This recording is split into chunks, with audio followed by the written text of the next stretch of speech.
Surprise, bitches, that's right. Coming to you live, yet pre recorded from my own computer room. It is the week one wrap up. I heard all this bitching, all this nonsense about how it doesn't get done enough.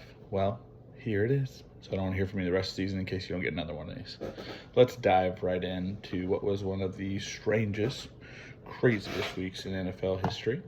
With our first matchup, seeing the odds on favorite. Everyone knows you come into a season, the commish, the Nasty Boys, number one team, probably going to win it all. Much like the Chiefs, they decided to start the season slow, like the Chiefs normally do week one. Don't want to show your full hand. Don't want everyone to see the game plan. It kind of bit them in the butt, though. So the Nasty Boys versus the Big Mac Benny. Didn't really work too well for the Nasty Boys. There was a dominant performance by Big Mac's team. Although Marvin Harrison Jr. was a huge bust this week, Richardson and Hill really carried Benny's team.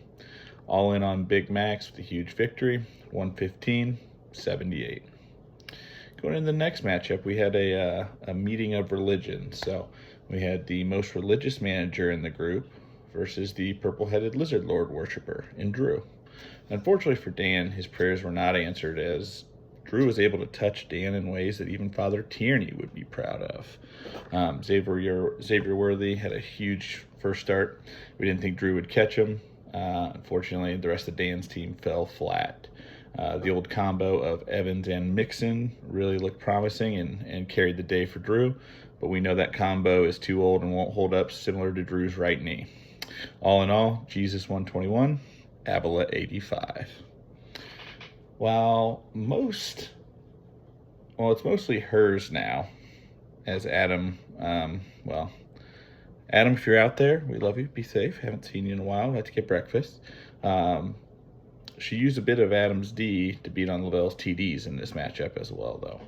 Lavelle drafted a great team, but he happened to forget to show up to the game, similar to the time he forgot to make it to senior graduation. But, all is forgiven. Kelsey, London, St. Brown all combined for only 11 points, while Saquon proved all his haters wrong and had one of the top performances of the week for Allie's team. Safe to say Allie, in her first year as majority owner of the team, is doing great. Hers 120, Lavelle's penis 87. Justin really came through in the clutch, though, giving Carrie the best wedding gift he could ask for, which was a victory. Neither of these teams did very good. In fact, Carrie would have lost to 8 of the other teams in the league, and Justin would have lost to 10 of the other teams in the league. But apparently, Carrie did enough just to win.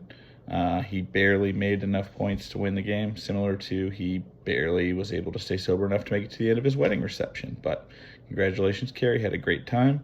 D's Nuts 88, Justin's Boo Boo Team 79. Probably the best news of the week, though, was that Smitty had the best performance out of everyone. We all know you can count on Smitty to fall flat on his face here in a couple weeks, and even if he's number one seed getting into the playoffs, we know he will probably go out before David will. It is possible. His team did well. Matt's team looked really good as well. With a couple tweaks, I'm sure Matt's team is going to be a very solid team. So, as it was, Ravens have yet to win a game this season, 141. Matt the Rat, 115.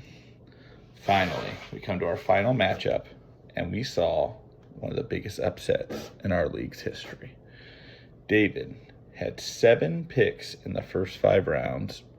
Groundbreaking history. I think only Drew maybe had a couple more than that ever.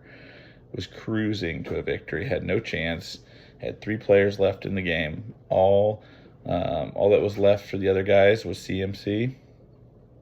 He got scratched. While we thought the game was over, Mason got picked up, and he stole the game.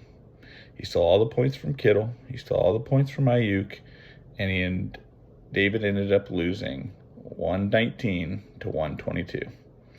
So, not much really to say about the other team, but we can talk about David's team and the giant collapse that happened. So, get it together. We hope this doesn't keep you from making the playoffs, David, but good luck. Before we sign off, I just want to say we have a couple big matchups heading into this week. We have the Avila Bench Bowl between two collegiate athletes who went to Avila but didn't play much time there, and Carey and Schmitty.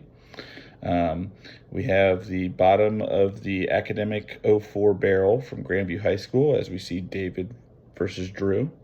And then finally, we have the Stolen Bus Bowl, as Benny plays Matt with special guest referee Lavelle. It's quite, you got to tune in for that one. Week 1 MVP was Jay Reed with Schmitty. Biggest blowout was Benny over the Nasty Boys, 36.53.